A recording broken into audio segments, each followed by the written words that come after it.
प्यारे दोस्तों, किसी जमाने की बात है कि एक वसीय व अरीज सल्तनत में एक बादशाह हुकूमत करता था।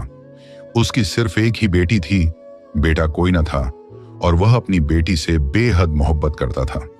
एक दिन ऐसा हुआ कि उसकी बेटी, जिसका नाम शहजादी मर्जीना था, सख्त बीमार पड़ गई।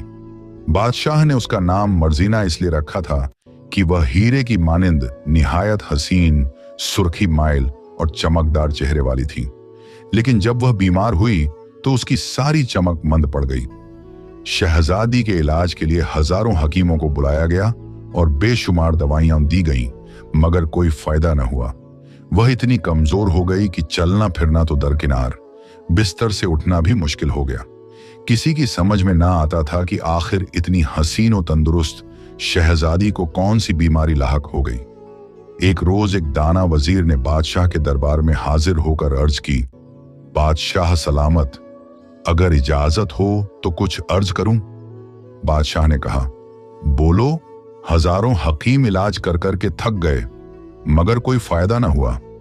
मेरी बेटी दिन ब दिन कमजोर होती जा रही है और अब तुम कौन सा नया नुस्खा लाए हो। वजीर ने हाथ जोड़कर कहा, हुजूर, मैंने सुना है कि अगर किसी का मर्ज लाइलाज हो जाए तो जादू का आम खाने से वह लम्हों में सेहतयाब हो जाता है। बादशाह यह सुनकर हैरान रह गया और दरबारी भी दंग रह गए। आम, और वह भी जादू का? यह कहां से मिलेगा? बादशाह ने तज्जुब से कहा। फिर उसने वजीर को घूरते हुए पूछा, क्या तुम्हारा दिमाग खराब हो गया है? जादू का आम भला कहां मिलेगा? कुछ पता भी है या बस यूं ही कह रहे हो? वजीर ने खौफजदा होते हुए कहा, बादशाह सलामत, आपकी सल्तनत में एक मौलवी साहिब रहते हैं, शायद वह इस बारे में कुछ जानते हों। वह बहुत गरीब थे मगर निहायत नेक दिल और मददगार इंसान थे। उनके यहाँ कोई औलाद न थी, बस वह दोनों मियाँ बीवी अपनी तन्हाई दूर करने और घर में रौनक रखने के लिए एक तोता पाले हुए थे। यह तोता आम तोतों की तरह नहीं था, बल्कि एक खास नस्ल से ताल्लुक रखता था और इंसानों की तरह साफ अल्फाज में बातें करता था। वजीर ने कहा, मैंने एक बार सुना था कि एक शख्स सख्त बीमार हो गया था और उसके बचने की कोई उम्मीद बाकी न थी, मगर मौलवी साहिब के तोते ने उसके घर वालों को एक मुखसूस जड़ी बूटी का नाम बताया। वह बूटी बड़ी मुश्किल से मिली, लेकिन जब उसे पीस कर मरीज को पिलाया गया तो चंद दिनों में वह मुकम्मल सेहतयाब हो गया। देखने में ऐसा लगता था जैसे वह कभी बीमार ही न हुआ हो। बादशाह यह सुनकर गहरी सोच में पड़ गया। आखिर उसने फैसला किया कि मौलवी साहिब से मशवरा लेने में कोई हर्ज नहीं। चूंकि उसने हुक्म दिया, वजीर फौरन जाओ और मौलवी साहिब को इज्जत व एहतराम के साथ दरबार में लेकर आओ। वजीर फौरन रवाना हुआ और मौलवी साहिब के घर पहुंचा। मौलवी साहिब और उनकी बीवी निहायत सादा मिजाज और शरीफ लोग थे। वजीर को दरवाजे पर देखकर घबरा गए और बोले, वजीर साहिब, क्या हमसे कोई खता हो गई जो हमें दरबार में तलब किया जा रहा है? वजीर ने मुस्कुराकर उन्हें तसल्ली दी, ऐसी कोई बात नहीं। बादशाह सलामत ने आपको शहजादी मर्जीना के इलाज के लिए बुलाया है।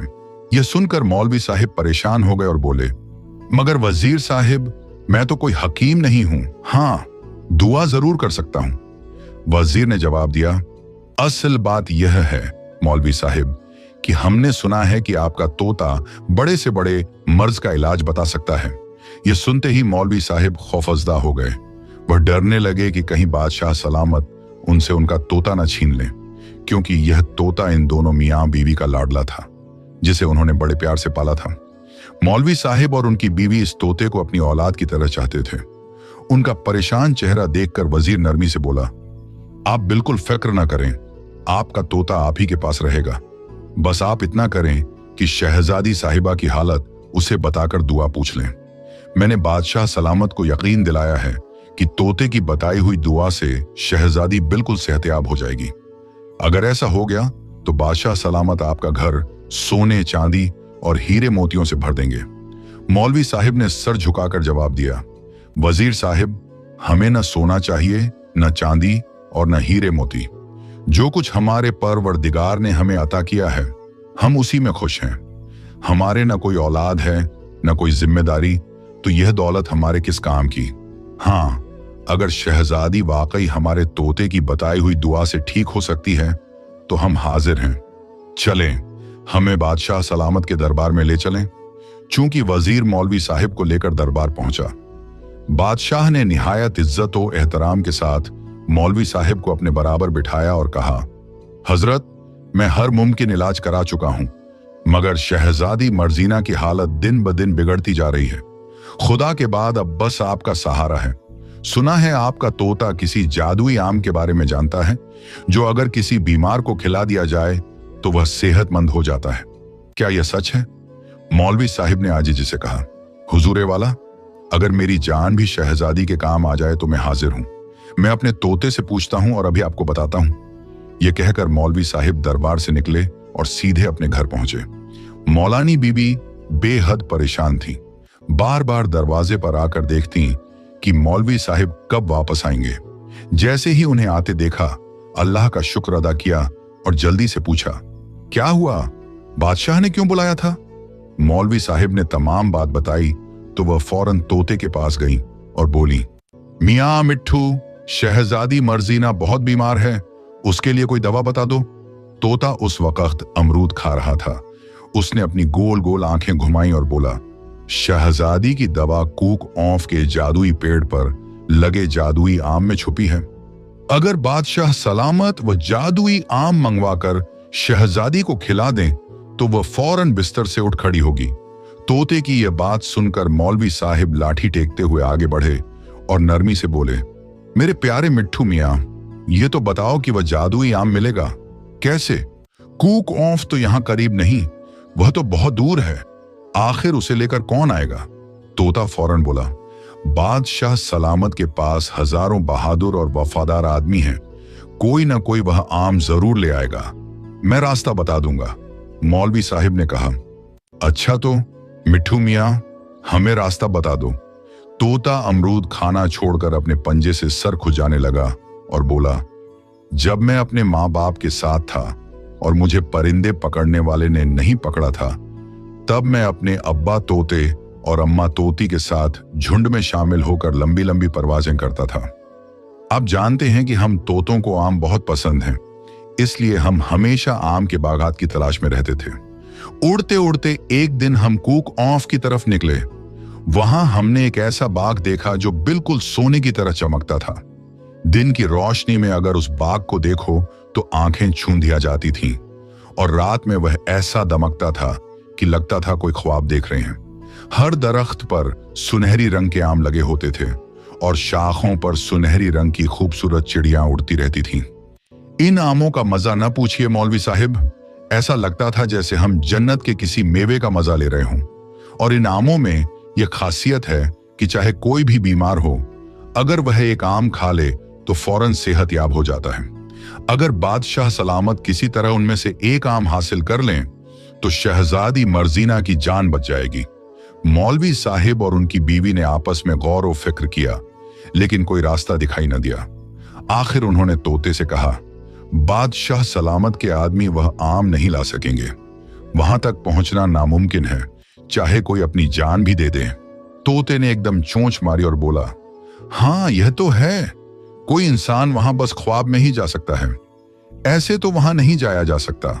रास्ते में कई नदियां आती हैं, बेशुमार खौफनाक जंगल पड़ते हैं, और आखिर में जो नदी आती है वह इतनी गहरी और तेज है कि उसे पार करना गोया मौत के मुंह में जाने के बराबर है। इस नदी में हजारों खूंखार शार्क मछलियां रहती हैं। भला कौन अपनी जान खतरे में डालेगा कि उसे पार करने का सोचे?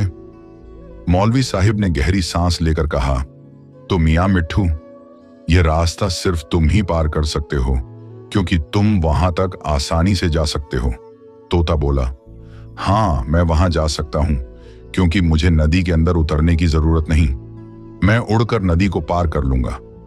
कई रोज का रास्ता है मौलवी अब्बा, मगर मैं जा सकता हूं। इसी बहाने एक बार फिर जादुई आम का बाग देखूंगा और उसके लजीज आमों का मजा लूंगा, लेकिन इसके लिए आपको मुझे आजाद करना होगा। यह सुनते ही मौलानी जी का दिल दहल गया। उन्होंने सीने पर हाथ रखकर रुंधी हुई आवाज में कहा, कभी नहीं, अगर तुम आजाद हो गए मिट्ठू बेटे तो फिर हमारे पास वापस नहीं आओगे। लोग कहते हैं कि तोते बेवफा होते हैं, अगर तुमने भी बेवफाई की तो यह समझ लो, मैं जिंदा नहीं रह पाऊंगी। नहीं नहीं अम्मा, तोते ने नरमी से समझाया। आप बिल्कुल परेशान ना हो, यह कहना बिल्कुल गलत है कि तोते बेवफा होते हैं। लोग यूं ही हमें बदनाम करते हैं। हम अपने मालिक से, जो हमें खिलाता पिलाता है, बहुत मोहब्बत करते हैं। मगर हाँ, यह भी सच है कि हमें अपनी आजादी सबसे ज्यादा अजीज है। हर परिंदा आजाद रहकर उड़ना चाहता है। कैद में रहकर हमारे पर बेकार हो जाते हैं। खुली फजाओं के बजाय पिंजरे की सलाखें हमारा मुकद्दर बन जाती हैं। तब हमारा दिल रोता है और आजादी मांगता है। मौलानी जी ने गहरी सोच में सर हिलाया, फिर बोली, ठीक है, हम तुम्हें आजाद कर देंगे, मगर एक शर्त पर। वह क्या है मां? तोता खुश होकर बोला। मौलानी जी ने नरमी से कहा, तुम दिन भर जितना चाहो घूमो, सैर सपाटे करो, मगर रात होने से पहले हर हाल में हमारे पास वापस आ जाना। आराम से खाना पीना और अपने पिंजरे में सोना। सुबह हम तुम्हें फिर आजाद कर देंगे, मगर बेटा अपना ख्याल रखना, कहीं कोई चील, कौआ, बिल्ला, कुत्ता या आदमी तुम्हें नुकसान न पहुंचा दे।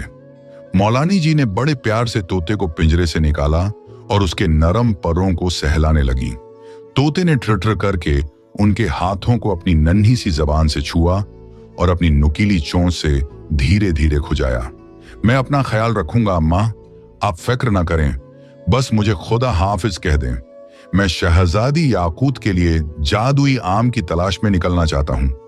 मौलवी साहिब और मौलानी जी ने तोते को खुदा हाफिज कहा। तोते ने अपने पर खोले, फिर फड़फड़ाए और खुशी से टें टें करता हुआ उड़ गया। शुरू में उसे कुछ मुश्किल हुई, क्योंकि कैद के दिनों ने उसके पर सुस्त कर दिए थे। वह जल्द ही थक जाता, मगर फिर उसकी ताकत और हौसला वापस आता गया। कई तोतों से उसकी दोस्ती हो गई। एक बुजुर्ग तोते ने कहा, तुम एक नेक मकसद के लिए निकले हो, मैं तुम्हारी मदद करूंगा, चलो मेरे साथ। शायद तुम्हें जादुई बाग का रास्ता याद ना हो, मगर मुझे याद है, मैं तुम्हें बताता चलूंगा। तोता खुश हुआ, वाकई वह रास्ता भूल चुका था। बुजुर्ग तोते की मौजूदगी ने उसका हौसला बढ़ा दिया। दोनों चोंच की सीध में दिन भर उड़ते, थक कर दरख्त पर बैठते, कुछ खाते, बातें करते और फिर उड़ने लग जाते। यूं कई दिन बीत गए। कई नदियां उबूर हुईं, कई जंगलों से गुजर हुआ, कई परेशानियां आईं। कभी बिल्ली ने सताया, कभी बाज ने, कभी चील ने पीछा किया। एक बार वह एक मैदान में लगे जाल में बाल बाल बचा। चिड़ीमार ने यह जाल परिंदों को पकड़ने के लिए बिछाया था। तोता भूखा था, गेहूं और मक्की के दाने देखकर नीचे उतरने ही वाला था कि बुजुर्ग तोते ने पुकारा, नहीं बच्चे, नीचे न जाना, ये शिकारी के बिछाए दाने हैं, तुम जाल में फंस जाओगे। तोते ने फौरन खुद को संभाला और शाख पर जा बैठा। बुजुर्ग तोते की बात सच निकली। जैसे ही कुछ चिड़ियां दाना चुगने उतरी, जाल में फंस गईं। वह बेबसी से फड़फड़ा रही थीं और चिड़ीमार खुशी से जाल समेट रहा था। खुदा का शुक्र है, मैं बच गया। तोते ने पंजे जोड़कर आसमान की तरफ चोंच उठाई। मेरे बुजुर्ग, आपका बहुत बहुत शुक्रिया। बुजुर्ग तोता मुसलसल उसे सबक देता रहा और कई मुश्किलात से बचाया। यह तवील सफर है बेटा, हमेशा होश और हवास में रहो। कुछ दूर उड़ने के बाद उन्हें एक चमकते पानी का चश्मा नजर आया। किनारे पर जंगली बेर और रस भरी की झाड़ियां थीं। दोनों ने शेखम सैर होकर बेर खाए, रस भरी के मजे लिए और ठंडा मीठा पानी पिया। कुछ देर आराम के बाद वह फिर रवाना हो गए। कई दिनों बाद बुजुर्ग तोते ने खुशी से कहा, अब हम अपनी मंजिल के करीब हैं। ये जंगल जादुई बाग के बिल्कुल करीब है। इस घने और ऊंचे दरख्त से कूक ऑफ की सर्दियां शुरू होती हैं। अरे वाह, तोते ने खुशी से ताएं ताएं करते हुए कहा, हमारा सफर कामयाबी के करीब है। 2 दिन बाद वह जादुई आम के सुनहरे बाग में पहुंच गए। आम के सारे दरख्त धूप में सोने की तरह झलमला रहे थे और उनकी शाखों पर सुनहरी चिड़ियां चहचहा रही थीं। एक बुजुर्ग चिड़िया ने तोते को पहचान कर कहा, खुश आमदीद बड़े भाई, बहुत अरसे बाद नजर आए हो। तबीयत कैसी है? हाँ बहन, मैं ठीक हूं, मगर इस दौरान मेरी तोती अल्लाह को प्यारी हो गई। बुढ़ापे में यह सदमा सहना बहुत मुश्किल था। तोते ने ठंडी सांस भरकर कहा, सुनहरी चिड़िया ने अफसोस का इजहार किया। फिर पूछा, ये कौन है? क्या तुम्हारा बेटा है? बुजुर्ग तोते ने प्यार से छोटे तोते के सर पर पंजा फेरा और कहा, बेटा ही समझो, बहुत नेक बच्चा है। एक बीमार लड़की के लिए इतना लंबा सफर करके जादुई आम लेने आया है। प्यारी बहन, क्या तुम हमारी मदद करोगी? सुनहरी चिड़िया बोली, भाई, मैं जरूर मदद करूंगी, क्योंकि एक बार तुमने भी मेरे बच्चे को चील की चोंच से बचाया था। अगर तुम हिम्मत करके शोर न मचाते और चील की आंख पर पंजा न मारते तो वह जख्मी न होती और मेरे बच्चे का बचना मुश्किल था। मैं तुम्हारा एहसान कभी नहीं भूलूंगी। मगर भाई, यहाँ का चौकीदार कालू देव बहुत जालिम है। वह रोज बाग में घूमकर तमाम आम गिनता है और उन्हें तोड़कर गोरी परी के पास ले जाता है। गोरी परी इस बाग की मालिक है। हर रोज यहाँ आमों की फसल तैयार होती है और रोज ही तोड़ ली जाती है। सारी परियां इन्हीं आमों का नाश्ता करती हैं। आज वह आम गिन कर जा चुका है और जल्द ही आकर टोकरियां भरकर ले जाएगा। अगर एक भी आम कम हुआ तो हमारी खैर नहीं, वह चुन चुन कर हम सबको खा जाएगा। यह सुनकर बुजुर्ग तोता घबरा गया। तो फिर क्या होगा? सुनहरी चिड़िया बोली, मैं कोई तरकीब निकालती हूं, तुम फिक्र ना करो। मगर यह बताओ, क्या एक आम से तुम्हारा काम चल जाएगा? हाँ, बस एक ही आम चाहिए, बुजुर्ग तोते ने जवाब दिया। तब छोटे तोते ने आहिस्ता से कहा, चाचा जान, मुझे भी एक आम चाहिए। बहुत दिनों से मैंने जादुई आम नहीं खाया, दिल चाह रहा है कि फिर से उसका मजा चखूं। यह कहकर उसने अपनी नन्ही जबान चोंच पर फेरी और राल टपकाई। सुनहरी चिड़िया ने उसकी सरगोशी सुन ली थी। छोटी सी गुलाबी चिड़िया ने अपनी नन्ही चोंच खोलकर मुस्कुराते हुए कहा, ठीक है मन्ने मियां, अपनी तरफ से एक आम मैं तुम्हें भी दे दूंगी, बेफिक्र रहो। फिर उसने दोनों मेहमान तोतों को जादुई बाग के सुनहरे हिस्से से ताजा, ठंडा और मीठा पानी पिलाया और उन्हें मुख्तलिफ जगहों पर घुमाने ले गई। रात के वक्त दैव आया। भारी भरकम, खौफनाक और दैव हैकल मखलूक देखकर नन्हे तोते का दिल जोर जोर से धड़कने लगा। मगर बुजुर्ग तोते ने आहिस्ता से अपनी चोंच से उसकी पीठ पर थपकी दी और सरगोशी में कहा, घबराओ नहीं बेटा, खामोश बैठे रहो, ये जल्द ही सो जाएगा और सुबह होने तक नहीं जागेगा। दैव ने पूरा बाग घूमकर हर दरख्त के आम गिने, फिर बाग के बीच में बने सुनहरे चबूतरे पर जाकर सो गया। उसके खौफनाक खर्राटों की गूंज से पूरा बाग लरज रहा था। नन्हा तोता रात भर जागता रहा। दैव के खर्राटों की आवाज ने उसे नींद नहीं आने दी। सुबह होने में अभी कुछ देर बाकी थी कि सुनहरी चिड़िया दोनों के करीब आई और सरगोशी में बोली, भाई तोता, मैंने एक तरकीब सोच ली है। थोड़ी देर बाद मैं गाना शुरू कर दूंगी और मेरे साथ और भी चिड़ियां शामिल होंगी। हमारा गाना कालू देव को बहुत पसंद है। जब वह हमारे गाने में खो जाएगा तो आमों की गिनती भूल जाएगा। बस इसी वक्त मैं चुपके से 2 आम गिनती से पहले ही गायब कर दूंगी और तुम्हें दे दूंगी। फिर उसने तंबीह की, मगर याद रखना, जैसे ही आम लो फौरन बाग से निकल जाना। जरा सी देर भी खतरनाक हो सकती है। इन आमों की खुशबू इतनी तेज होती है कि चाहे उन्हें किसी भी कोने में छुपा लो, उनकी महक फिर भी फैलती रहती है। अगर इसे मालूम हो गया तो बस समझ लो क़यामत आ जाएगी। सुनहरी चिड़िया ने खबरदार किया। बुजुर्ग तोते ने शुक्रगुजारी से कहा, चिड़िया बहन, तुम्हारा बहुत बहुत शुक्रिया। शहजादी के माँ बाप की दुआएं तुम्हें जरूर लगेंगी और तुम्हारी औलाद खूब फले फूलेगी। अब जल्दी गाना शुरू करो। चिड़िया ने एक बेहद मीठा गीत गाना शुरू किया। जैसे ही उसकी मधुर आवाज बाग में गूंजी, तमाम चिड़ियां उसके गिर्द जमा हो गईं और सब ने मिलकर गाने में साथ दिया। पूरे बाग में एक अजीब सा समा बंध गया। सुनहरी सूरज दरख्तों के पीछे से बुलंद हो रहा था। ठंडी हवा चल रही थी, नरम रोशनी हर सू फैल रही थी और सुनहरे दरख्त झलमला रहे थे जैसे पूरा बाग झूम उठा हो। कालू देव ने अंगड़ाई ली, करवट बदली और गाने की दिलकश धुन सुनकर वह इतना खुश और मग्न हो गया कि आमों की गिनती करना ही भूल गया। इसी लम्हे सुनहरी चिड़िया ने अपने 2 साथियों को इशारा किया। वह चुपके से उड़े, जल्दी से 2 आम तोड़े और बुजुर्ग तोते और नन्हे तोते के पास ले आए। दोनों तोतों ने आम अपनी चोंच में दबाए और बिजली की तेजी से बाग से बाहर निकल गए। वह बहुत दूर तक झन्नाटे से उड़ते रहे, यहां तक कि जब उन्हें यकीन हो गया कि वह बाग से काफी दूर आ चुके हैं, तब एक ऊंचे दरख्त पर जाकर सांस ली। बुजुर्ग तोता बेहद थक गया था, मगर उसकी खुशी का कोई ठिकाना न था। आम इतने खूबसूरत और चमकदार थे कि बस देखते ही रहो। थोड़ी देर आराम करने के बाद वह दोबारा उड़ने लगे। उन्हें शहजादी की हालत की फिक्र थी, कहीं देर होने से वह मजीद बीमार न हो जाए। चूंकि वह उड़ते रहे और जब थक जाते तो किसी दरख्त पर कुछ देर रुक जाते या रात को बैठकर सो जाते, मगर एक लम्हे के लिए भी आमों को अकेला नहीं छोड़ा। वह जहां भी रहते, आमों की खुशबू से हवाएं महक उठती और रात में उनकी झलमलाहट दूर से नजर आती। एक रात वह जिस दरख्त पर बैठे थे, उसके नीचे एक आदमी आकर लेट गया। वह किसी सफर पर जा रहा था, लेकिन रात हो जाने की वजह से वह वहीं रुक गया था। आदमी सफर जारी न रख सका।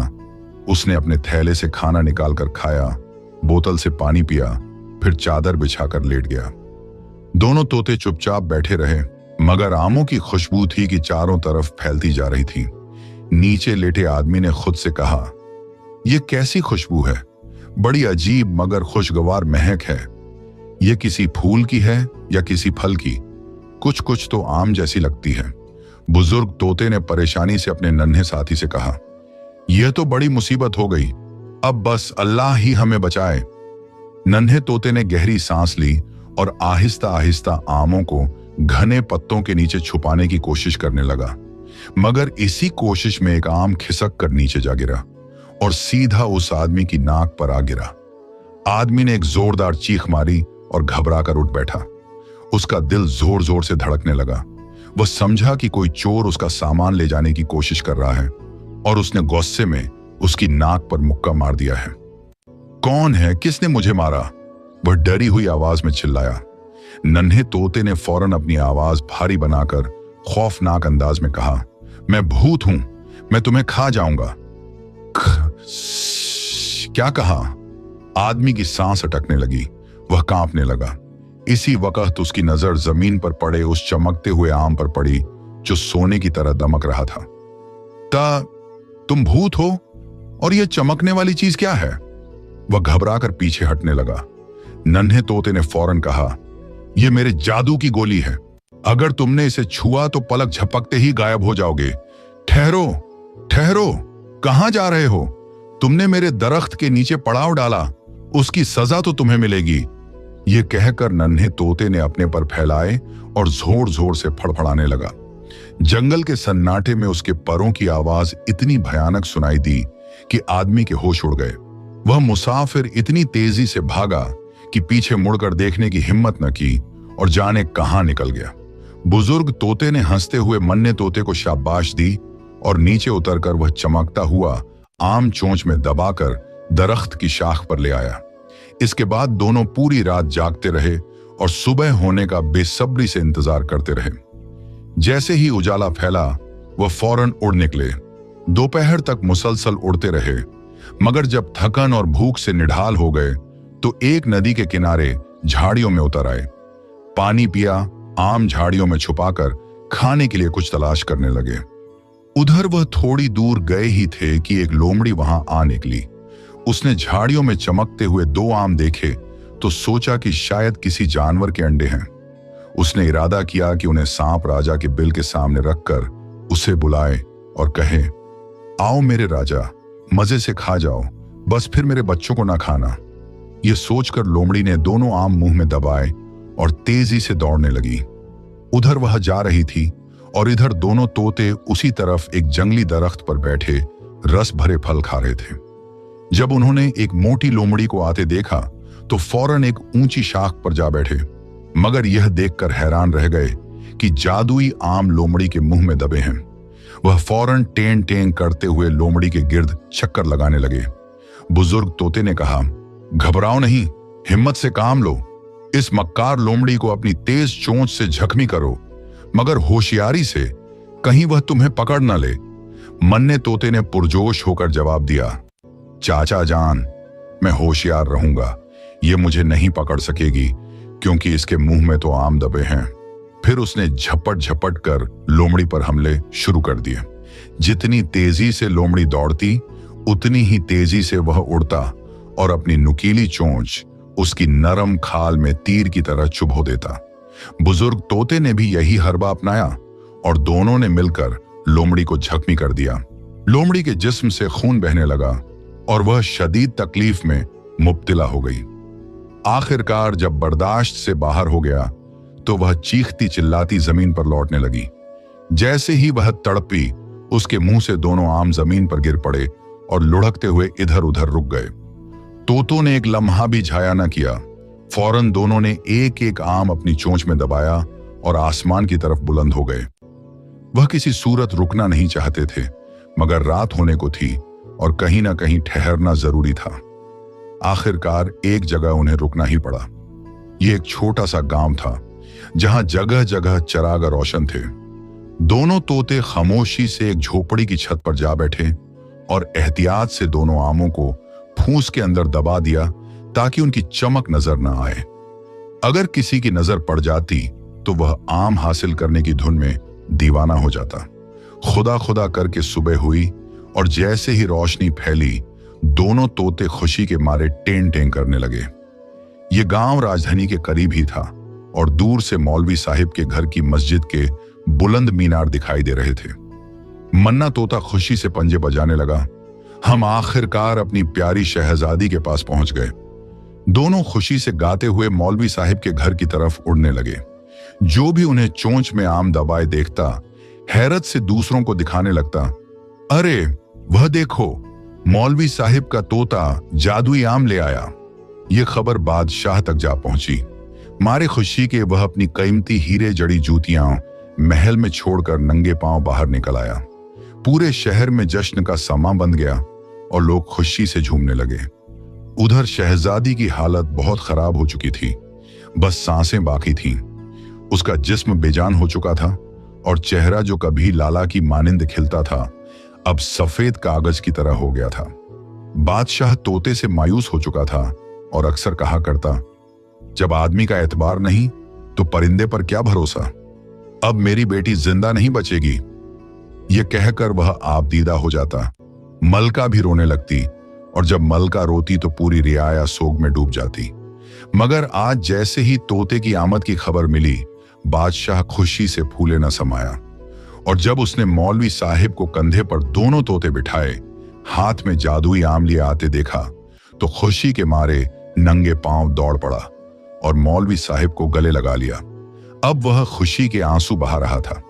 मौलवी साहिब, मैं आप और आपके प्यारे तोते का शुक्रिया किस तरह अदा करूं? बादशाह जज्बात से लरजती आवाज में बोला। मौलवी साहिब मुस्कुराए और नरमी से बोले, शुक्रिया मेरा नहीं, अल्लाह ताला का अदा कीजिए। उसी की कुदरत ने यह करिश्मा दिखाया है, वरना मुट्ठी भर परों वाला एक परिंदा इतनी हिम्मत कैसे कर पाता। फिर वो जल्दी से बोले, अब देर ना कीजिए, एक एक लम्हा कीमती है। फौरन महल में तशरीफ ले जाइए और शहजादी को आम खिलाइए, खिलाने के साथ सुंघाइए भी। मन्ना तोता बोला। जैसे ही शहजादी आम की खुशबू सूंघेगी, फौरन होश में आ जाएगी और होश में आते ही उन्हें आम की एक काश खिला दीजिए। इससे उनमें कुछ ताकत आ जाएगी। फिर दूसरी काश दीजिए और बस। उधर आम पेट में गया, उधर वह अपने बिस्तर से उठ खड़ी होंगी। यह सुनते ही तमाम लोग भागम भाग महल के अंदर पहुंचे। शाही हकीम शहजादी के सिरहाने बैठे मायूसी के साथ उसका जर्द चेहरा तक रहे थे। मौलवी साहिब ने आगे बढ़कर जादुई आम शहजादी की नाक के करीब कर दिया। सब लोग दम साधे खड़े देख रहे थे। जैसे ही आम की खुशबू शहजादी की नाक में पहुंची, उसके जिस्म में झुरझुरी सी दौड़ गई। उसने एक लंबी सांस ली, फिर दूसरी, तीसरी और चौथी, और फिर आहिस्ता आहिस्ता उसकी पलकों में लरजिश होने लगी। एक लम्हे बाद उसने आंखें खोल दी। जैसे ही शहजादी ने आंखें खोली, मौलवी साहिब ने जल्दी से आम की एक छोटी सी काश काटी और उसके लबों से लगा दी। शहजादी ने अपने मुरझाए हुए होंठ खोले और काश मुंह में रख ली। मुश्किल से 2 काशें खाई होंगी कि उसके चेहरे का रंग बदलने लगा। जर्द चेहरा सुर्ख होने लगा, जैसे गुलाब की ताजा कली खिल रही हो। मुरझाए लब फिर से गुलाबी पंखुड़ियों जैसे हो गए। आंखों में चमक लौट आई और नाजुक आवाज में वह बोली, अब्बा हुजूर, अम्मी हुजूर। ये सुनते ही पूरे दरबार में खुशी की लहर दौड़ गई। हर तरफ से मुबारक सलामत की सदाएं गूंजने लगीं और महल में जश्न का समा बंध गया।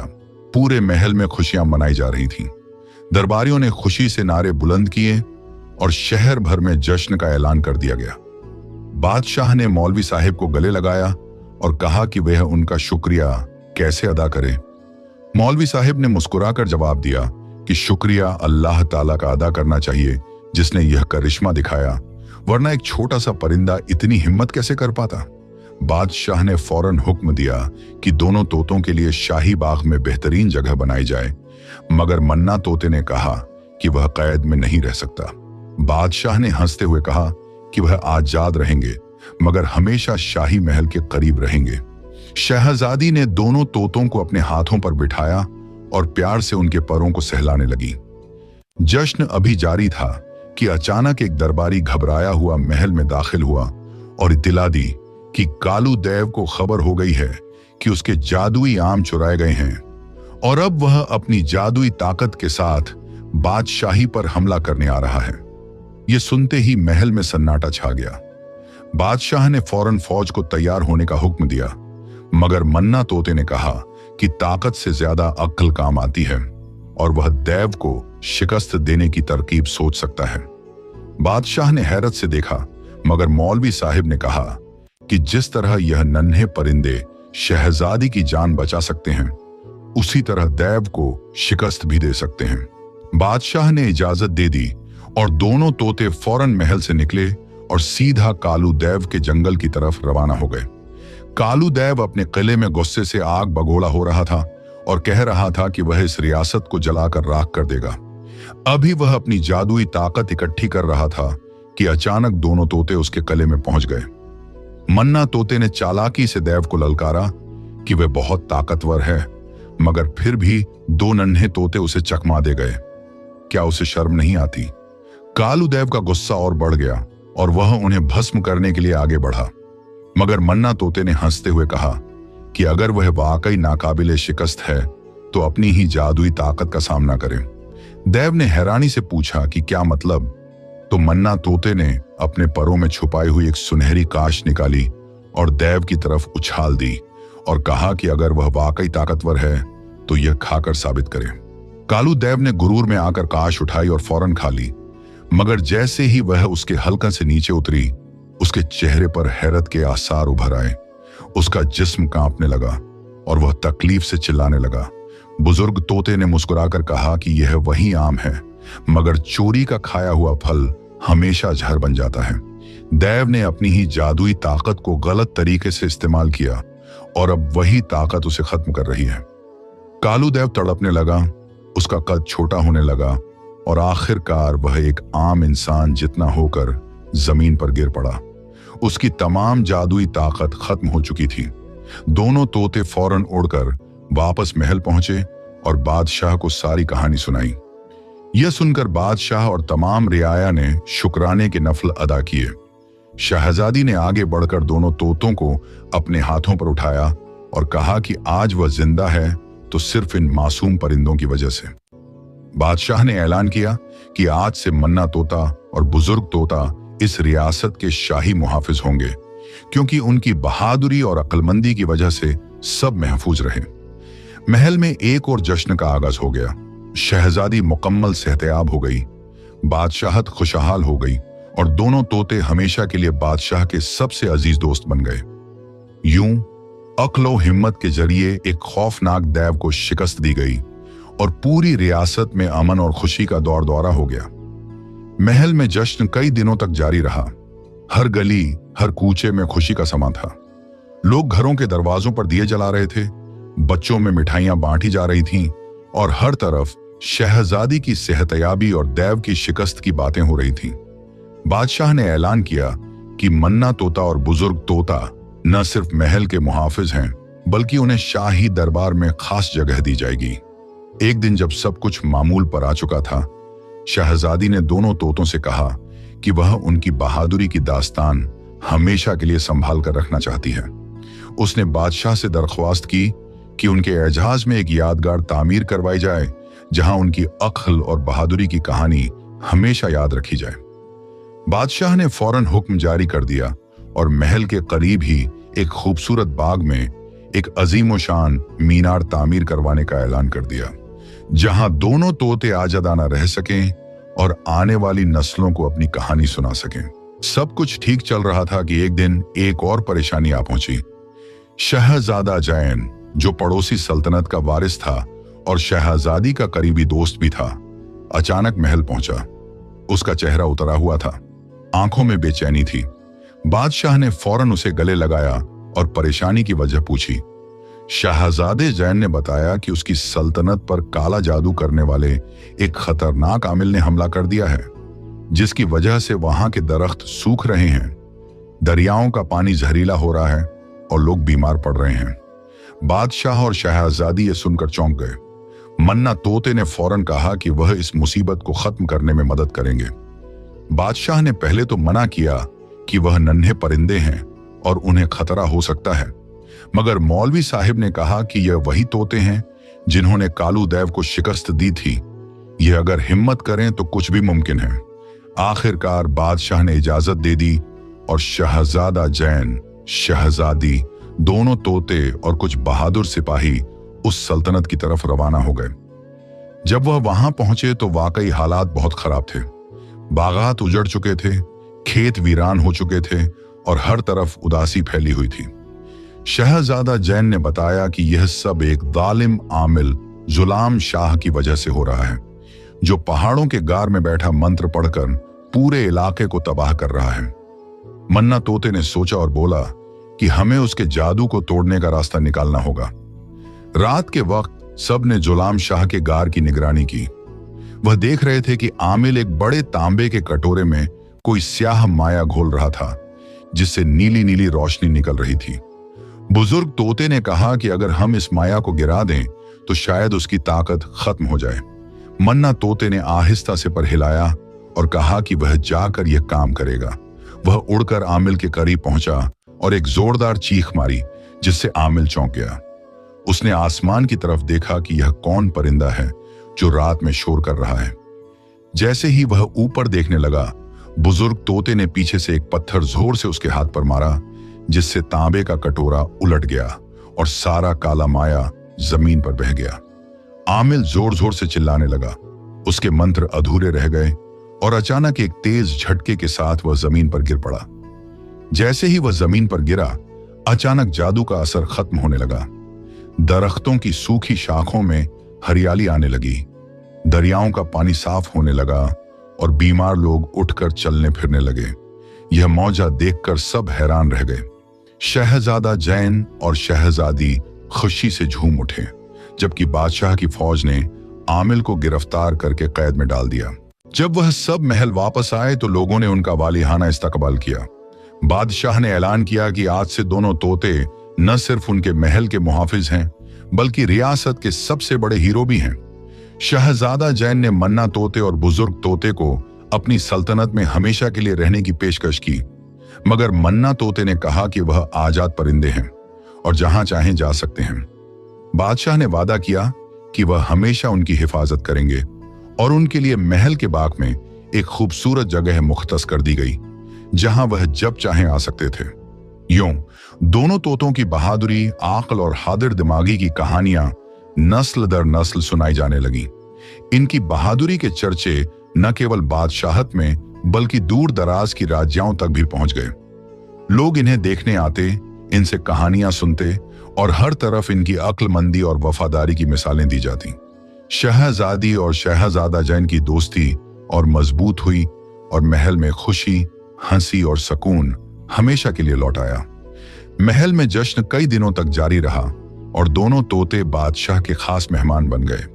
हर शाम महल के बाग में दरबारी, वजीर और शहर के लोग जमा होते, जहां शहजादी, मौलवी साहब और बादशाह सबके साथ बैठकर इन बहादुर परिंदों की कहानी सुनते। मन्ना तोता और बुजुर्ग तोता हमेशा हंसी खुशी सबको अपनी महमात सुनाते, मगर इनके दिल में एक नया सफर करने की ख्वाहिश भी जाग रही थी। एक रोज जब शहजादी ने इन्हें महल के बाग में बैठे पाया तो वह इनके पास आई और बोली, मेरे प्यारे दोस्तों, तुम दोनों ने मेरी जान बचाई, मेरी सल्तनत को दोबारा खुशियों से भर दिया, मगर मैं देख सकती हूं कि तुमकी आंखों में कोई और ख्वाब है। बुजुर्ग तोते ने सर झुकाकर कहा, हम हमेशा तुम्हारे शुक्रगुजार रहेंगे, मगर हमें एक बार फिर दुनिया की वसातों में परवाज करनी है। मन्ना तोता ने फौरन कहा, हम चाहते हैं कि एक आखिरी मुहिम पर जाएं, शायद हमें कोई और जरूरतमंद मिल जाए जिसकी मदद की जा सके। शहजादी ने आंखों में नमी लिए इनकी बात सुनी, मगर वह जानती थी कि आजादी ही इनकी असल खुशी थी। बादशाह ने महल के तमाम कारीगरों को हुक्म दिया कि वह इन तोतों के लिए सुनहरी पाचे बनाएं, ताकि जहां भी वह जाएं, उन्हें हर कोई पहचान सके कि ये वही बहादुर परिंदे हैं जिन्होंने शहजादी को बचाया था। चंद दिनों बाद सुबह के वक्त शहजादी, बादशाह, मलिका और मौलवी साहब सब महल के बाग में जमा हुए ताकि इन बहादुर परिंदों को अलविदा कह सकें। जैसे ही सूरज की पहली किरण महल पर पड़ी, दोनों तोतों ने पर फड़फड़ाए और हवा में बुलंद हो गए। शहजादी ने हाथ बुलंद करके दुआ दी, अल्लाह तुमको हर आफत से महफूज रखे और तुम्हारी अक्ल और बहादुरी से दुनिया को रोशनी मिलती रहे। तोते ऊंची उड़ान भरकर महल से निकल गए और नीले आसमान में गम हो गए। कई दिनों तक वह अलग अलग जंगलों और वादियों में घूमते रहे, कभी दरिया के किनारे आराम करते, कभी किसी अजनबी शहर के दरख्तों पर बसेरा करते, मगर उन्हें कोई ऐसी जगह न मिली जहां उनकी जरूरत हो। फिर एक दिन जब वह एक घने जंगल के ऊपर से गुजर रहे थे, उन्हें नीचे से किसी की मदद के लिए चीखने की आवाज आई। उन्होंने नीचे झांका तो देखा कि एक छोटा सा लड़का दरख्त पर चढ़ा हुआ था और नीचे एक खतरनाक शेर खड़ा गर्रा रहा था। लड़का खौफ से कांप रहा था, उसका चेहरा जर्द था और वह नीचे देखने की भी हिम्मत नहीं कर रहा था। मन्ना तोते ने फौरन कहा, हमें कुछ करना होगा। बुजुर्ग तोता बोला, यह शेर बहुत खतरनाक है, हमें होशियारी से काम लेना होगा। दोनों तोतों ने जंगल में नजर दौड़ाई तो उन्हें एक दरख्त पर शहद का एक बड़ा छत्ता दिखाई दिया। मन्ना तोते ने मुस्कुराकर कहा, यही हमारा हथियार है। वह फौरन इस दरख्त के करीब पहुंचे और अपनी तेज चोंच से छत्ते को हिलाना शुरू कर दिया। शहद की मक्खियां गुस्से में भन भनाते हुए बाहर निकल आईं और चारों तरफ फैल गईं। बुजुर्ग तोते ने नीचे बैठे शेर की तरफ इशारा किया और दोनों परिंदे जोर जोर से चीखने लगे ताकि मक्खियां नीचे का रुख करें। जैसे ही शहद की मक्खियां नीचे आईं, उन्होंने शेर पर हमला कर दिया। शेर जोर जोर से दहाड़ने लगा, इसके जिस्म पर मक्खियां डंक मारने लगीं। वह इधर उधर भागने लगा, मगर मक्खियां उसका पीछा कर रही थीं। आखिरकार शेर तेजी से जंगल में भाग गया और आंखों से ओझल हो गया। लड़का दरख्त से नीचे उतरा और खौफजदा मगर खुश नजर आ रहा था। वह बोला, तुम दोनों ने मेरी जान बचाई, मैं तुम्हारा शुक्रिया कैसे अदा करूं?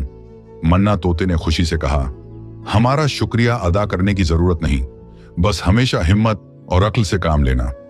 लड़के ने बताया कि वह अपने गांव का चरवाहा है और अपने मवेशियों के लिए चारा लेने जंगल आया था, मगर गलती से यहां आ गया और शेर ने उस पर हमला कर दिया। फिर उसने उन्हें अपने गांव आने की दावत दी ताकि सब लोग इन बहादुर परिंदों को देख सकें। जब वे गांव पहुंचे तो सब लोग हैरान रह गए। वह तोते जो बादशाह के दरबार में इज्जत याफ्ता थे, अब उनके छोटे से गांव में आए थे। गांव के बुजुर्गों ने उन्हें खुश आमदीद कहा, उनके लिए ताजा फल रखे और सबने उनके कारनामे सुनने के लिए एक बड़ी महफिल सजाई। यहां भी उनकी बहादुरी के किस्से जबान जदाम हो गए। बच्चे उनके पीछे दौड़ते, बुजुर्ग उनकी अक्लमंदी की दाद देते और चरवाहे उनकी होशियारी को देखकर हैरान होते। चंद दिन बाद दोनों तोते एक बार फिर परवाज के लिए तैयार हो गए। गांव के लोगों ने उन्हें तोहफे में एक छोटा सा सुनहरी पंख दिया जो वो हमेशा अपने साथ रख सकते थे। जब वो उड़ने लगे तो नीचे से गांव के बच्चों ने हाथ हिलाकर उन्हें अलविदा कहा और यूं ये बहादुर परिंदे एक और मुहिम के लिए रवाना हो गए, नई मंजिलों की तलाश में, जहां उनकी अकद्ल और बहादुरी की जरूरत हो सकती थी।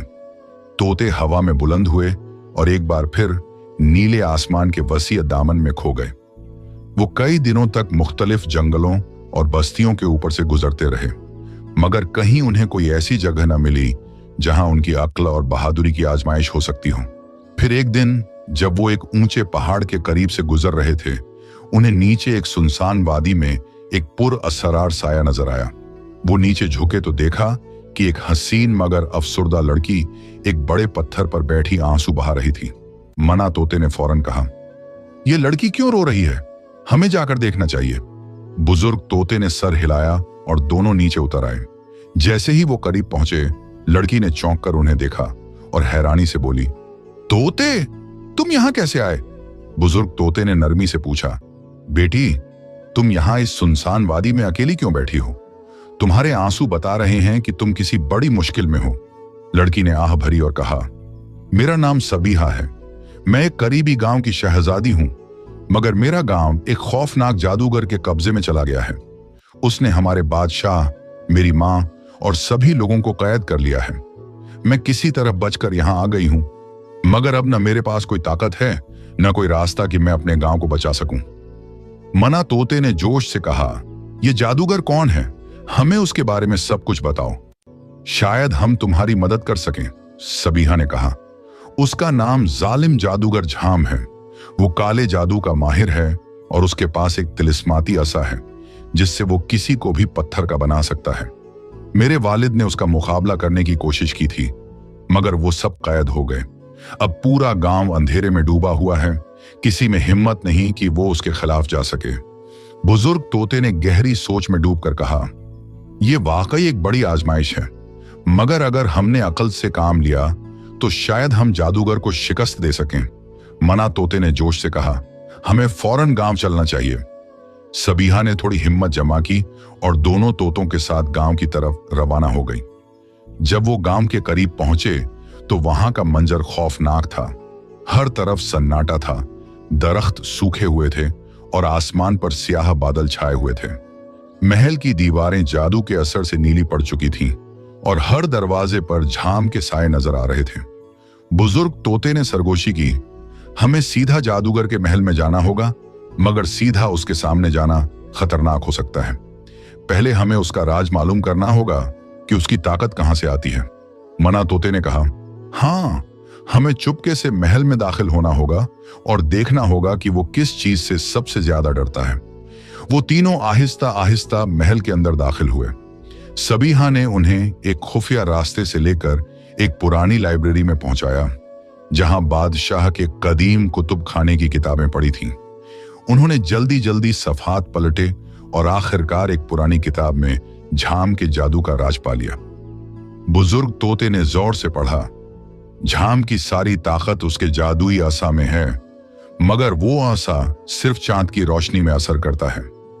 अगर सूरज की रोशनी उस पर पड़ जाए तो वो हमेशा के लिए बेअसर हो जाएगा। सबीहा ने परजोश होकर कहा, इसका मतलब है कि अगर हम सूरज की रोशनी को महल के अंदर ले आए तो जादूगर की सारी ताकत खत्म हो जाएगी। मना तोते ने फौरन कहा, यह काम हमारे बस का है। हम अपने परों से जादुई आसा पर सूरज की किरणें डाल सकते हैं, मगर हमें यह एहतियात करनी होगी कि वो हमें न देख ले। रात भर वो तीनों अपनी मंसूबाबंदी करते रहे और जैसे ही सुबह की रोशनी नमूदार हुई, दोनों तोते उड़कर महल की ऊंची दीवारों पर पहुंच गए। सूरज की किरणें अभी कमजोर थीं, मगर जैसे ही वो बुलंद हुईं, बुजुर्ग तोते और मना तोते ने अपने परों को हरकत देना शुरू किया और सूरज की रोशनी को महल के अंदर जादूगर झाम के आसा पर डालने लगे।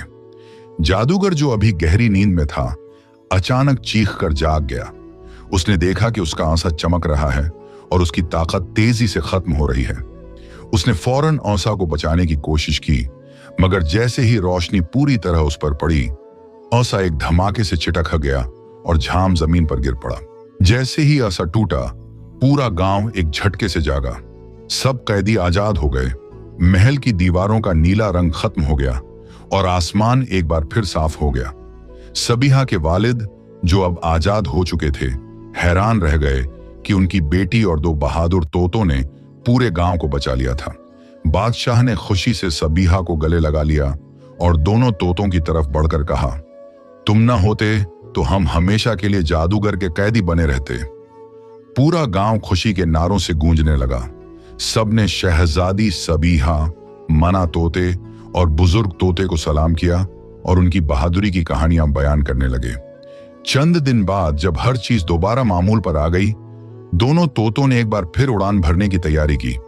सबीहा ने उनके लिए खास सोने के पंख तैयार करवाए और दुआ दी, अल्लाह तुम्हें हमेशा सलामत रखे और तुम्हारी हिम्मत कभी कम न हो।